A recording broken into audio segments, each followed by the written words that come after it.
वैसे तो आप सभी स्पाइडरमैन के बारे में जानते होंगे कि कैसे एक अजीब मकड़ी ने पीटर को काटा और फिर बहुत ही जल्दी स्पाइडर के डीएनए पीटर के डीएनए से मर्ज यानी कि जुड़ जाता है, जिसके वजह से पीटर को कई सारे सुपर पावर्स मिलते हैं और वो कहलाता है स्पाइडरमैन। तो आज हम इसी टॉपिक पे बात करेंगे, क्या स्पाइडर के डीएनए से स्पाइडरमैन बनाया जा सकता है? आखिर क्या क्या डिफरेंसेस है स्पाइडर और ह्यूमंस में? स्पाइडर के खून नीले और इंसानों के खून लाल क्यों होते हैं? और क्या स्पाइडर शाकाहारी होते हैं या मांसाहारी? तो आज के इस वीडियो में हम इन सारे सवालों के जवाब खोजेंगे। सो हेलो एवरीवन, मैं सर्वेश और आप देख रहे हैं फैक्ट स्लोली। तो चलिए शुरू करते हैं आज का ये एपिसोड।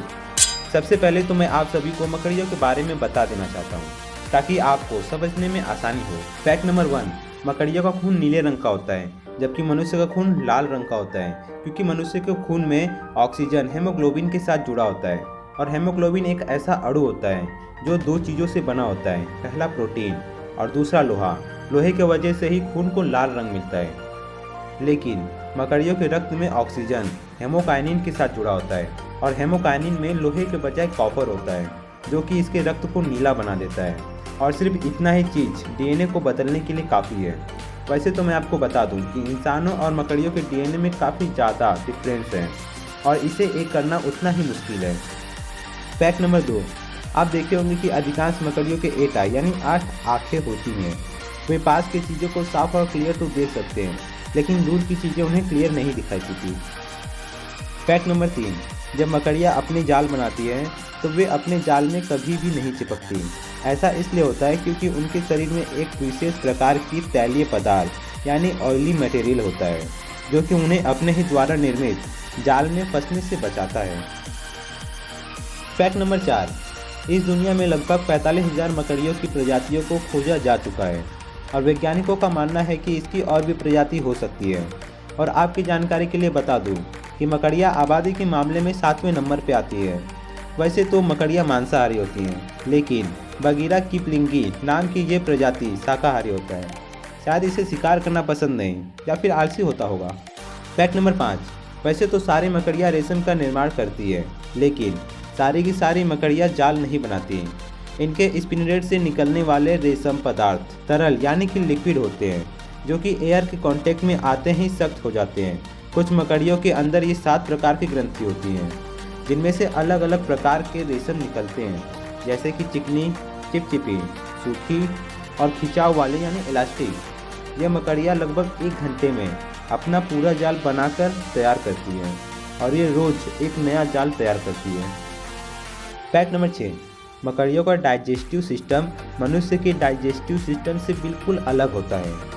इनके पास दांत नहीं होते, इसलिए ये अपने भोजन को चबा भी नहीं सकते हैं। सबसे पहले तो ये अपनी पाचक रस अपने भोजन में इंजेक्ट करते हैं, फिर उसे सूप की तरह चूसते हैं।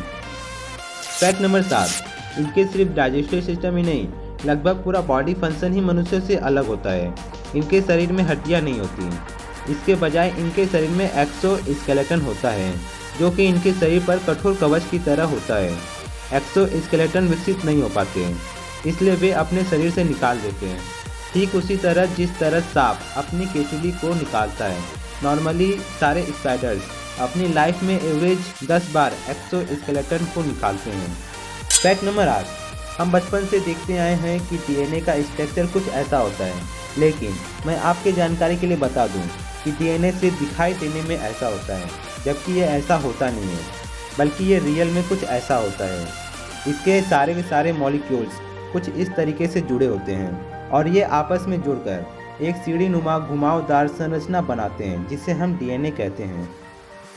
फैक्ट नंबर 10, अब इतने बातों से तो आप जान ही चुके होंगे कि स्पाइडर का डीएनए इंसानों के डीएनए से काफ़ी ज़्यादा अलग होता है।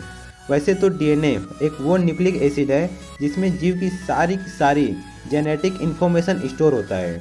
अगर उसके डीएनए से छेड़छाड़ किया जाए तो या तो डीएनए डैमेज हो जाएगा या फिर वो जीव एनाटॉमिकल और फिजियोलॉजिकल प्रभावित हो जाएगा। तो आइए देखते हैं कि स्पाइडर और ह्यूमंस के डीएनए को मिलाने पे क्या होता है। इंसान और स्पाइडर्स के सिर्फ साइज ही नहीं, बल्कि उनके डाइजेस्टिव सिस्टम से लेके स्केलेटन और ब्लड से लेके ग्लैंड यानी कि ग्रंथियाँ एक दूसरे से काफ़ी ज़्यादा अलग होते हैं। अगर इनके डीएनए को मिलाया जाए तो ज़्यादा चांसेस है कि ह्यूमन का डीएनए स्पाइडर के डीएनए को तोड़ देगा या फिर स्पाइडर का डीएनए ह्यूमन के डीएनए को डैमेज कर देगा, लेकिन आपस में मर्ज नहीं होंगे यानी एक नहीं होंगे। और इसके हमें कई सारे साइड इफ़ेक्ट बीमारियों के रूप में देखने के लिए मिल सकता है और ये बीमारियां अब तक की बीमारियों से काफ़ी ज़्यादा अलग हो सकती है। फाइनली धीरे धीरे ह्यूमन की डेथ हो जाएगी। अगर मान लिया कि किसी तरह दोनों के डीएनए एक हो गए तो उस इंसान के तो क्या ही कहने, वो तो बन गया स्पाइडरमैन। लेकिन एक मिनट, दोनों का डीएनए होने पर स्पाइडर का डीएनए अपना कुछ न कुछ इफेक्ट तो दिखाएगा ही, जैसे कि उस इंसान का बॉडी शेप कुछ न कुछ तो बदल ही देगा। ऐसा ही कुछ ग्रंथि जो कि स्पाइडर की खासियत होती है, जैसे कि रेशम बनाने वाली ग्रंथि, और ये उसके हाथ से निकले ऐसा कोई ज़रूरी नहीं है, क्या पता कहीं और से ही निकल जाए। इसका मतलब कि ये डीएनए वाला प्रोसेस मनुष्य के डीएनए को तो थोड़ा बहुत बदलेगा ही और मनुष्य को भी बदल देगा। लेकिन एक मिनट, ज़रूरी ये नहीं है कि वो सुपर हीरो ही बने, क्या पता सुपर विलन ही बन जाए। मैंने फर्स्ट टाइम इतना लंबा वीडियो बनाया है। वीडियो कैसा बना है कमेंट जरूर कीजिएगा। अगर आप ऐसे ही नॉलेजेबल और इंटरेस्टिंग वीडियोस देखना चाहते हैं तो हमारे चैनल को सब्सक्राइब करने के साथ बेल आइकन जरूर प्रेस कर दीजिएगा। तो अब मिलते हैं एक और नए रोमांचक वीडियो के साथ, तब तक के लिए बाय बाय।